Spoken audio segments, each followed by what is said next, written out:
We move on to a very big story which is of huge interest in a way to the entire world. Even if the world at this point of time decides to not do anything about it except pulling out their own people from Afghanistan. Over 14 provinces, in fact over 18 provinces out of the 34 in Afghanistan have already been captured by the Taliban. Already captured by the Taliban. The US or even the UK isn't really looking at sending in their troops to stop the Taliban, to protect or save the Afghans, but only to evacuate their own people from the embassies in Kabul. Because the fear is, which is a very realistic probability right now, that Taliban would soon be targeting Kabul and taking control of Kabul. The movement is towards that. Crucial provinces like Herat have already been taken over. Crucial infrastructure projects like the Salma Dam have been captured by the Taliban. And already stories of horror and brutalities are emerging. But we haven't seen any interest being shown by anybody across the world to try and stop Taliban. US has already decided it is time for them to move out of this country. Their job of crushing Al-Qaeda is done in their minds, and so it doesn't matter what happens here anymore. And one would think that's how the rest of the world is going to see so. But we can't. India cannot afford to simply turn a blind eye to what's happening in its neighborhood, what's happening in this region. Not only is there a possibility that Taliban allows other terror groups to thrive, it is also very crucial to see what happens to the land across the border and if more terror factories emerge. If Taliban aligns itself with the current Pakistani establishment, if the Taliban warms up to China, what are the various factors at play and what they mean for India? I have some other questions that I want to ask tonight. Is the world not going to come to the rescue of Afghans despite repeated appeals from cricketers to the government itself or even the United Nations? Does Taliban's return increase the terror threat to India? We're going to talk more about India and the terror threat in this region, specifically towards us. Will the Taliban allow terror groups to thrive? And should India at any point consider engaging with Taliban as the official authority now in Afghanistan? Will Taliban's return harm or help Pakistan and China? Let's ask our experts. Joining me this evening, Kabir Taneja, author of The ISIS Peril and fellow ORF, Dr. Wail Awad, senior journalist of West Asia and the West Asia expert, Ambassador Dileep Sinha, former MEA Joint Secretary in charge of Pakistan, Afghanistan and Iran, Ambassador Achal Malhotra, former diplomat, Indian foreign policy expert, joining us this evening as well. I want to actually go across to Dr. Wail Awad. He was with us a couple of days ago as we discussed the very quick progress that Taliban seemed to make. Dr. Awad, to your mind, how soon can Kabul also crumble at this pace? Well, good evening to you and to your guest. Actually, it is a matter of days only. It's nothing to say 90 days. You can say it's a week or it could be less than a week or 10 days that Kabul may fall in the hand of the Taliban because they have already captured 50% of the provinces of Afghanistan and still counting. So we don't know how much of the collaboration with the local warlords that they are surrendering without even firing a shot. And they are also just getting, a safe passage, and some of them get captured and have been executed. Some of them have already been in jail. So I think the collapse of Kabul is very much soon on the card, and therefore there could be more of a pressure on Ashraf Ghani either to resign or to find a safe passage out of Kabul. Dr. Wail Awad, how is this being looked at, and is there any surprise within the Ghani government that the world and none of the international organizations or countries or United Nations is actually coming to their rescue right now? Well, if the United States and the West have already, disowned the government of Ashraf Ghani, and they have been calling for his resignation long before the Americans signed the agreement with Taliban on February 2020. So therefore, you can imagine that the Taliban condition was there is no talk with the Ashraf Ghani government, and therefore the United States have really ditched the Afghani people, and they ditched the government. And even those who have been on collaboration with the United States, they have not even finding a way to reach to the United States. They are already being sheltered in different parts of the world. They are trying to take some of them into the United States. So therefore, 20 years of suffering of Afghanistan went into just like a burning of a paper that nothing happened. As you have come, you have left, and you turned the country into more chaotic, and you have given Afghanistan and a golden platter to the Taliban. Therefore, I think that is the responsibility lies directly on the shoulder of the United States and the West for creating this mess in Afghanistan. Having said that, I would say that even the international community is more responsible now to ensure that safety of the civilian in Afghanistan is a matter of a prime importance, because nobody really cares for the Afghani who are paying the price, who are fleeing the country. And most of this is going to take place as an ethnic cleansing, unless and until someone having the power to stop the Taliban from this kind of an offensive and horizontally taking all over the country. Can we, Ambassador Dilip Sinha, good evening to you. Can we, should we really expect the international community to come to the rescue of the Afghani civilians and citizens? No, I don't think the Security Council has already met. They have had an open debate, they have had a closed meeting, and they have not been able to come up with anything so far. So I don't think one can expect much from the Security Council. The responsibility really had been taken by the United States, because remember, the US and its allies invaded Afghanistan to throw out the Taliban and the Al-Qaeda without a Security Council mandate. Now, they built up this government, they tried to rebuild the country, but it seems quite clearly that they were quite comfortable actually with the Taliban. Their opposition was essentially to the Al-Qaeda. And we have seen how the US went ahead and signed a deal with the Taliban in March last year without asking for a ceasefire. They compelled the Afghan government to release 5,000 Taliban prisoners, and the Taliban wanted another 7,000 to be released thereafter. So essentially, these Taliban prisoners who were there behind bars in the Afghan government, now they have come out and they are fighting the Afghan government. So the Afghan government has really been put in a fix, because the Afghan army is clearly not in a position to fight, because the towns that have fallen have not put up a strong enough resistance to give confidence to anybody to say that Kabul will be able to stand up to the Taliban. The speed with which the Afghan forces have practically surrendered without a fight is very disconcerting. And that makes it all the more difficult for anybody to believe that the international community will now come in, whether the US or Britain, to help the Afghan government. All that they are doing is they are sending in troops now to evacuate their own nationals. So essentially, they have now left the Afghan government to its own devices and the Afghan people to face the Taliban. Well, let's bring it further closer home now. Ambassador Malhotra, good evening to you. I was reading the tweets put out by Nirupama Menon Rao, who clearly has very strong opinions about what we should be doing, and you know, she's very candid in saying what is India's strategy in Afghanistan. I'm sure we realize the huge implications of what a Taliban driven by Rawalpindi calling the shots in Afghanistan means for us. As it is bad enough with two hostile neighbors for us, but are we just going to be silent spectators as the car crash happens? Is there anything that we can do apart from silently watching? You have raised very valid points, but I have a counter question to put. Do we really have any leverage in Afghanistan? Yeah. We were a party to the restoration and rehabilitation of Afghanistan. We put in $3 billion.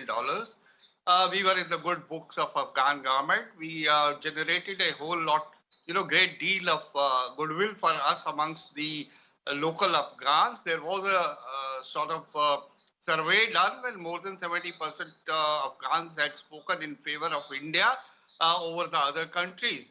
But we were never a part of the processes which were to influence the political map in Afghanistan. And are we today in that position? Sometimes we are in, sometimes we are out. We have recently been invited to the Doha talks, the extended Troika talks, but can we influence? And all the parties to that, those who are participating in those talks, whether it is United States, China, Russia, they are all working at cross purposes. Everybody seems to have its own agenda. So in the whole process, unfortunately, we are not in a position to influence the course of event in Afghanistan. I'm being very candid about it. Now, if you say we should have opened a dialogue or a line of communication with the terrorism, that goes against our worldwide global campaign against terrorism. Are we suggesting that we also implicitly recognize terrorism in the form of Taliban and negotiate with them? So we are in a very, very, in a tight position, knowing fully well that if Taliban gets control of Afghanistan, it's going to be against the security and national interest of India, because it will become, the epicenter of global terrorism and narcotics illicit trade. And Pakistan will very conveniently shift some of the terror camps to Afghanistan and try and convey our message to Financial Action Task Force. Well, look, we have no terrorist camps on our territory. Be soft towards us and please, take us out of the grey list. So we unfortunately are not in a position to influence. That's the point I'm trying to make. And now this is $1 million question. With what kind of Taliban are we in a position to open a dialogue or a window for communication? And how far that is going to be effective? But we should be prepared for a situation if there is no strong intervention from the international community. We are going to hand over, we are in the process of handing over Afghanistan to terror, ultra conservative fundamentalist forces, terrorist forces, namely Taliban, which in turn will have absolutely, no shame in engaging China. China has no problem, will have no problem in recognizing this as a legitimate government, because there is trillions of dollars of worth natural resources waiting in Afghanistan to be exploited. And also China will get an assurance, some sort of an assurance that the Afghan territory will not be used against Chinese interest by the Uyghur fundamentalist organization, namely East Turkestan Right. that organization, I'm forgetting the full name. But anyway, on the whole, the whole situation, the international community is just witnessing this to happen. And I don't know why. I mean, why can't USA realize that their job was, they should not have abandoned the Afghan ship midstream in the middle of a storm? That was the wrong thing to have been done by, and they don't seem to be interested in doing anything to prevent that from happening. Yes. This is also exposes the international system, the UN system, and all other international organizations, teethless organization, mute spectators. They're not even, they can just pass resolutions and maybe impose sanctions which are of absolutely no avail. I think increasingly more and more people are becoming accepting of the fact, or admitting the fact, that United Nations and these similar organizations really don't have much power left anymore, or even the intent or will that they would show. But let me pick up on a point that you mentioned and take it across to Kabir Taneja. Kabir, are we staring at a situation where the terror threat increases, and sooner for us than for the rest of the world? Look, I think the terror threat will increase because we have, well, not we, but the large section of the world has decided to trust the Taliban. That the Taliban's word of saying that we will not let anyone use our territory to commit terror attacks abroad is something that has been bought by a large section of the international community. Now, the problem is, of course, the US was in the past 1 year only wanted to commit to an exit deal. This was not a peace deal. And what they signed in January 2020, the Taliban is already going back on it, on almost on every section. Zaibullah Mujahid, the Taliban spokesperson, has already said in an interview in Afghanistan that we never said, or we never signed on to saying that we will not have any relations with Al-Qaeda. We only said we will not allow anyone to use our territory. So the Taliban is already not averse to having relationship with Al-Qaeda or hosting Al-Qaeda on their territories. And that is an extremely, extremely concerning development.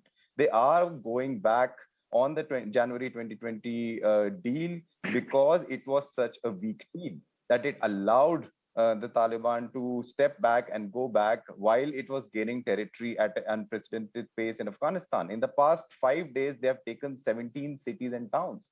I mean, that is absolutely crazy. And how do you counter that? There are no forces available in Afghanistan to President Ghani or beyond to fight back, other than the Afghan army. And as we've seen, they've been surrendering at a faster rate than actually fighting. So it is going to be a very problematic situation and geography in the time to come for India. Extremely problematic. And while, I know you said, Kabir, that the world seems to have decided to trust them. Would it be a sign of trust or a sign of disinterest and really not caring about what happens there anymore?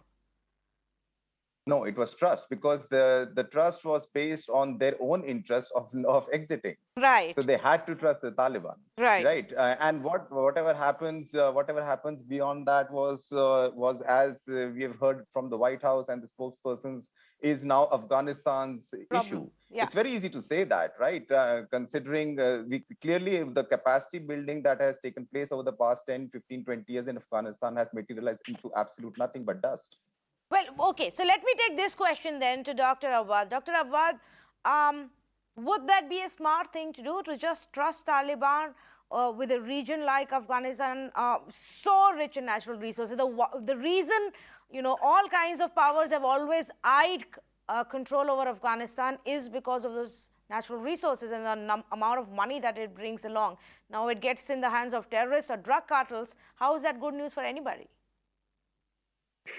Well, I think Afghanistan should be left for the people of Afghanistan. But the problem with Afghanistan is the importance of it geopolitically located. It is surrounding different important countries, which is the big powers always lost to have the big games on Afghanistan, where Afghanistan will be again the proxy ground for a proxy wars, the ground for a proxy wars among the great powers. And I think that is where the issue is. For the Chinese, they have always been looking at Afghanistan as an area of investment, and they're having the lust for natural resources. They try to buy the Taliban through the Pakistanis. That is their job. The Russian also, on the other hand, also feeling that they wanted to fill up the vacuum that the United States security vacuum have left behind. They wanted to their share of the cake as well. Now, having said that, I will say that there is also a problem with the Taliban. Nobody can trust the Taliban, but now people saying the Taliban of the 96 is not the Taliban of the 2021. And there where the Taliban is trying to improve their image, making a cosmetic operation that they are an internationally recognized responsible forces. That is why they are using the ethnic groups. They are also using some of the warlords who are from different ethnic. They are trying to give them some kind of an image that they are not only the Pashtun of Afghanistan one color. Therefore, maybe they are trying to get the recognition of the international community. And now we are having two members. In fact, the Russian and the Chinese are two members of the U.S. Security Council who will be immediately recognizing them. Even the United States, which have already recognized them by sitting across on the table with the representative of the Taliban. It's a clear indication that Taliban or Afghanistan is heading for more balkanization of Afghanistan rather than having a stability. That is where I'm striking this point. Now there is a statement from the Taliban. They are all giving assurances to all the diplomatic missions that we will ensure your safety. Most of the diplomatic mission now, either embassy are closing. Now they cut the electricity to Kabul. So you can imagine, maybe while we are talking, Kabul can fall in the hand of the Taliban.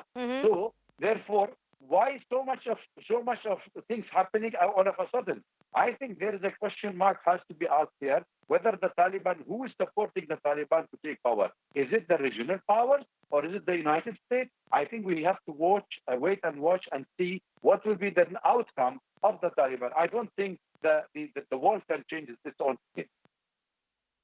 Before I wrap this up, Ambassador Dilip Sinha, to you this question. We've spoken about India, the challenges for India, how it may work out for China, or how Taliban may interact with China. What about Pakistan? What does this mean for Pakistan? Well, Pakistan is the progenitor of the Taliban. Taliban were created by Pakistan and they are under the control of Pakistan. This has been recognized across the world. Even Western writers recognize that Pakistan controls the Taliban. Pakistan's hope is that once the Taliban come to power, they'll go back to the old situation where they were they were the only country which had an ambassador in Kabul, and they controlled that government. Remember when our aircraft was hijacked, it was taken to Kandahar, and from there, those 3 terrorists were taken straight into Pakistan through the Taliban. So Pakistan hopes to use Afghanistan as its terror base from where it can operate against the countries that it wants to harm.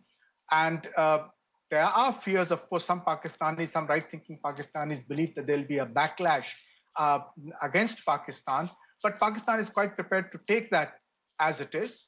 For Pakistan, the immediate goal is to get into Afghanistan, get the Taliban to come into power, and to transfer its terrorist assets into Afghanistan so that it can present a clean slate to the FATF and get out of sanctions. Yes, and that would be the other big thing for them, because they've been otherwise under pressure. At least, internationally, many countries have asked them to crack down on terror. To simply just move those assets across the border and to present their clean sheets would definitely work for Pakistan, not for India, though. Completely out of time. Thank you so much to all 4 of you experts for joining us on this conversation. We continue to track the situation in Afghanistan very, very closely.